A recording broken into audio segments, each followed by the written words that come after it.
करूयात खास रिपोर्टला। पैशांच्या गड्ड्यासह गड्ड्या भरलेला व्हिडिओ आज ठाकरे गटानं समोर आणलेला आहे आणि एकच खळबळ माजून दिलेली आहे। अंबादास दानवे यांनी 3 व्हिडिओ दाखवलेले आहेत।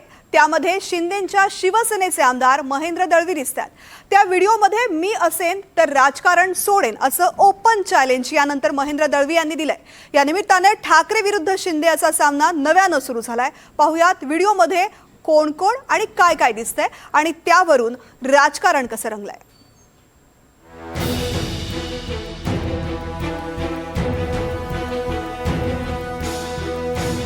अधिवेशन सुरू असताना दानवेंचा कॅश बॉम्ब,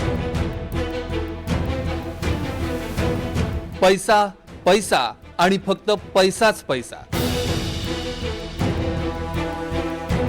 व्हिडिओमध्ये शिंदे गटाचे आमदार महेंद्र दळवी। व्हिडिओ खरा असेल तर राजकारण सोडेन, दळवींचा चॅलेंज।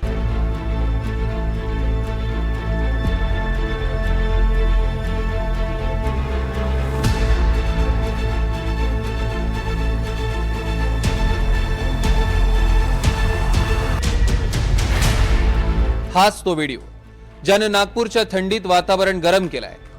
ठाकरेंच्या आमदारांनी शिंदेंच्या आमदारांवर फोडलेला हा कॅश बॉम्ब। अंबादास दानवेंनी 3 व्हिडिओ ट्विट केले आणि खळबळ उडवून दिली। व्हिडिओ नंबर 1, या व्हिडिओत काय दिसतंय पहा। एक लाल टी शर्ट घातलेला माणूस पैशांच्या गड्ड्यांसमोर बसलाय। त्याचा चेहरा दिसत नाहीये। तो पैशांच्या गड्ड्या काढून त्याच्या समोरच्या टेबलावर ठेवतोय।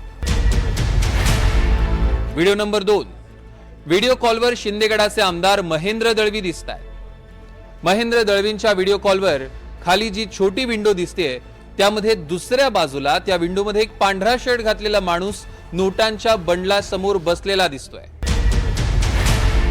आणि आता व्हिडिओ नंबर 3, तिसऱ्या व्हिडिओमध्ये पैशांची बंडल्स दिसतायत।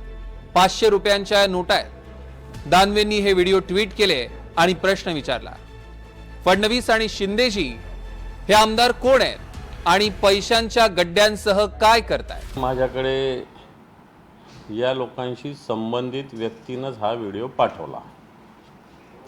मला तर माहिती नव्हतं कोण आमदार आहे त्याच्यात। आता तुम्ही नाव सांगितलेलं आहे, त्यांच्यासारखा दिसतो मला तो।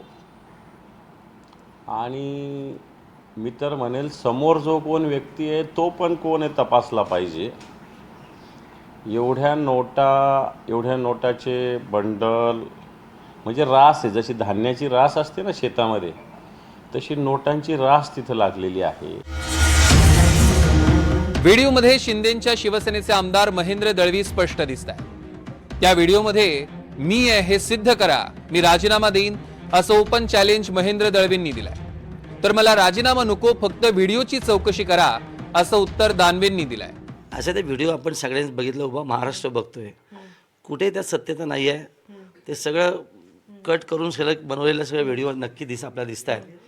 आणि आम्हाला जाणून माझं ओपन चॅलेंज नक्की आहे की यातली सत्यता असेल तर त्यांनी कुठल्याही पटलावरती येऊन त्यांचे पुरावे सादर करावे। मी माझ्या आमदारकीचा राजीनामा द्यायला तयार आहे, पण एखाद्याची अशी बदनामी करणं हे काही शोभनीय नक्की नाही आहे।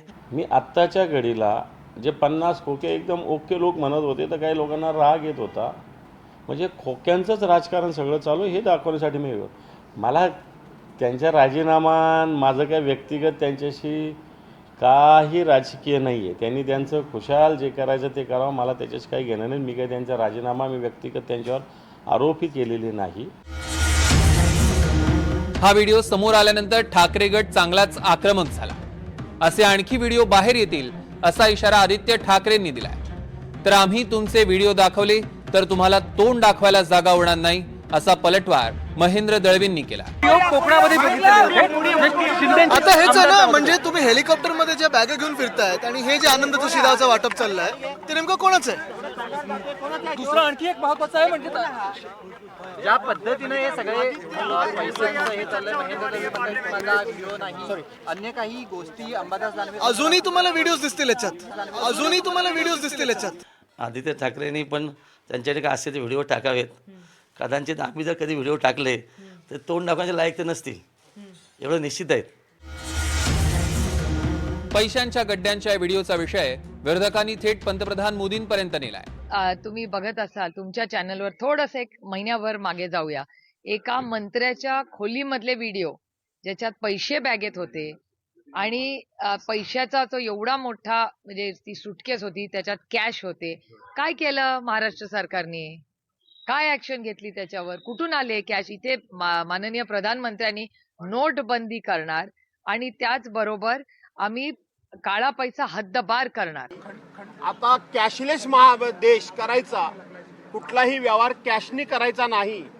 आणि तुमच्याच सत्ताधारी पक्षाच्या लोकांच्याकडे एवढी मोठ्या प्रमाणामध्ये कॅश येते कुठून? काला धन.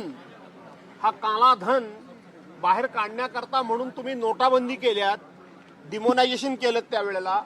मग ह्या नोटा आल्या कुठून? सत्ताधारी मात्र म्हणतायत हा व्हिडिओ AI मार्फत तयार केलेला असावा किंवा मॉर्फ केलेला असावा. कारण आता AIच्या माध्यमातून अशा गोष्टी होऊ शकतात. ते पैसे कुठले आहेत, कशासाठी आहेत याचाही तपास त्या ठिकाणी होईल. आणि त्याच्यामुळे जोपर्यंत सत्यता याची येत नाही तोपर्यंत मला वाटतं टोकाचं बोलणं उचित राहणार नाही असं मला वाटतं. दळवी साहेबांचा जो व्हिडिओ आज दाखवण्यात आलेला आहे तो AI करून तो मॉप करून तो केलेला व्हिडिओ आहे. दळवींनी स्वतः त्याच्यावर स्पष्टीकरण दिलेलं आहे.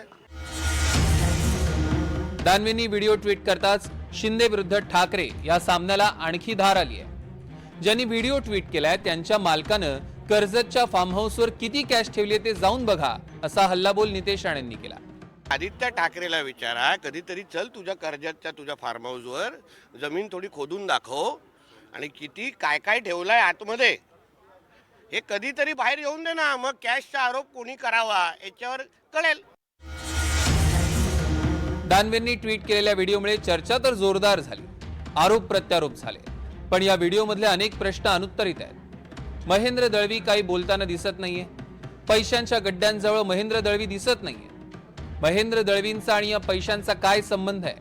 आणि सगळ्यात महत्वाचं म्हणजे पैशाच्या गड्ड्या हाताळणारा तो लाल टी शर्टवाला माणूस कोण आहे? महत्वाचं म्हणजे तो लाल टी शर्टवाला माणूस कोण हे दानवेंना माहिती आहे, पण ते उघड करायला तयार नाही.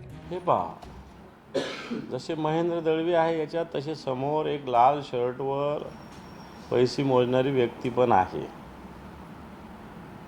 तिचा चेहरा दिसत नाही. मला तर वाटतं सगळ्यात मेन कल्प्रिट ती व्यक्ती आहे. तुम्ही ओळखता का त्या समोरच्या व्यक्तीला? कोण वाटतोय तो समोरचा? ओळखतो म्हणून मी व्हिडिओ ट्विट केलेला आहे. मी काय बिन ओळखीचं ट्विट काय बिलकुल केलेलं नाही. पोलिसांनी चौकशी करा एवढंच माझं खुलं आव्हान आहे. बस.